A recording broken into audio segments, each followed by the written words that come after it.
Imagine the doctor just told you that you can die at any moment. There's no way to predict it, and there's no way to cure it. Alex Preston, the creator of Hard Machine, did not have to imagine. So what did he decide to do with the unknown amount of time he had left? He decided to do something with it. Because we all find ourselves in these situations. We have a dream we want to make into reality, but we put it off because it would take too long, or it's too hard, or we'll just do it later, you know? But when you think about it, we're all just as unsure of how much time we have left as Alex. There is no guaranteed amount of time we have.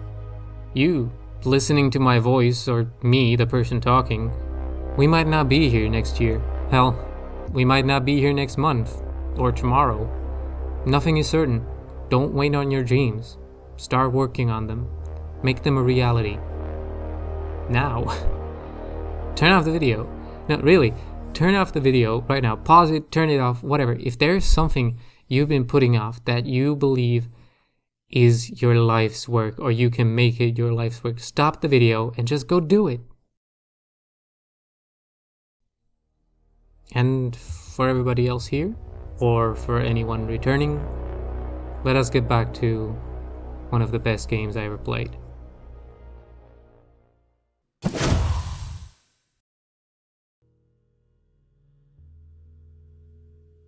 You're dying, and you're looking for a cure. You have to take any lead you get, and, well, luckily, a dog-like figure offers to guide you. Now, I can't say any more if you haven't played it, so please skip here if you don't want any spoilers. But if you have played it or just don't care, let us continue. You don't find the cure. The dog never really promised you one. It just sort of appeared here and there, and you followed it. Not like you had a better choice, really. So yeah, you're here, dying. But there is a silver lining, and I'll come back to it later in the video. Right now, I would like to talk about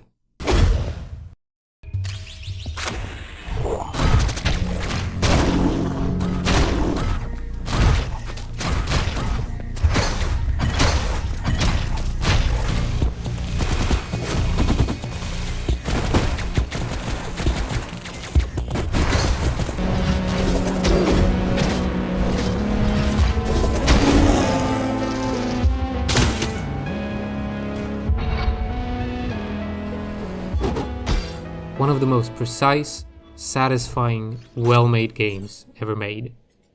It's a simple game, but it is done to perfection. The combat is good, like really good.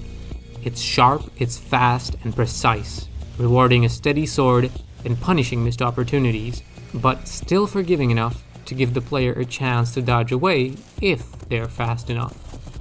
The word Souls-like comes to mind, but no, it's nothing like Dark Souls. In Dark Souls, you wait for an enemy to give you an opening. In Hyper Light Drifter, you make the opening. Because if you give the enemy time, they'll get you first. And there's no better way to get them first than... They complement the sword perfectly. Each one fits differently into your playstyle, and personally, I'm a big fan of the railgun. One quick precise shot and it's back to the sword. And I'd like to tell you something fun and unique about each gun, but I literally only use the railgun every single playthrough. But please, go to the comments and tell me what guns you use, and how you use them. I'm really interested to see what tactics other people use.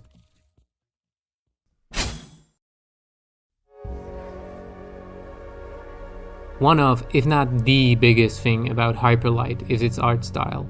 Pixelated, very runic but technological. Perfectly geometric but with a hint of untamed shapes. Perfection and corruption is the feel I get. There are 4 zones in total, not counting the middle one, and each one gives you a beautiful color palette to completely melt yourself over.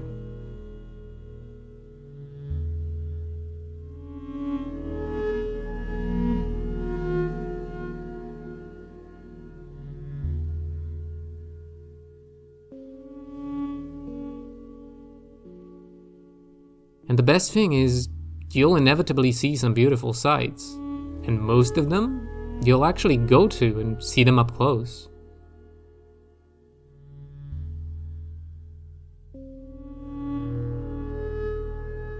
But the visuals are one part of the hyperlight pie. The next one is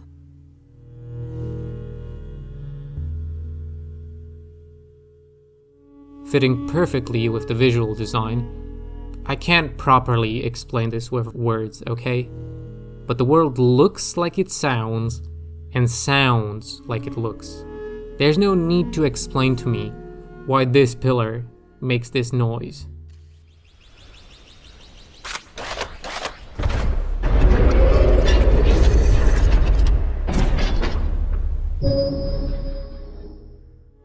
Because of course this is the noise it makes.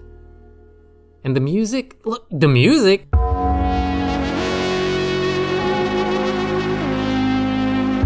10 out of 10. Perfect.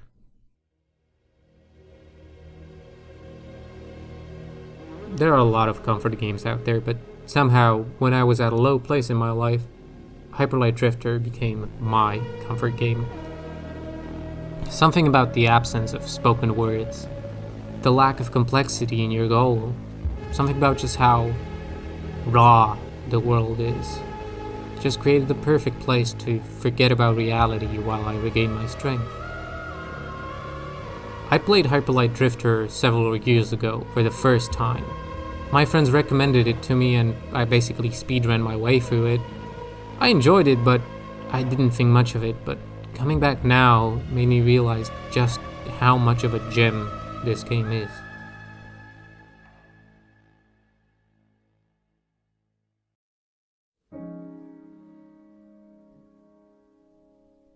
That silver lining I promised. At the end of the game, you kill Judgment and learn that, well, there is no cure. You will die.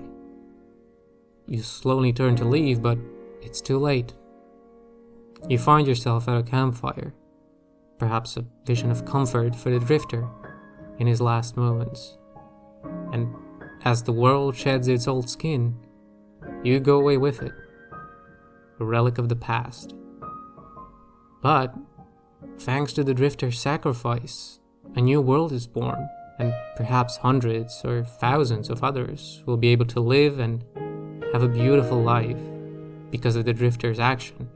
And I think that even though it's not a happy ending, it's still a good one.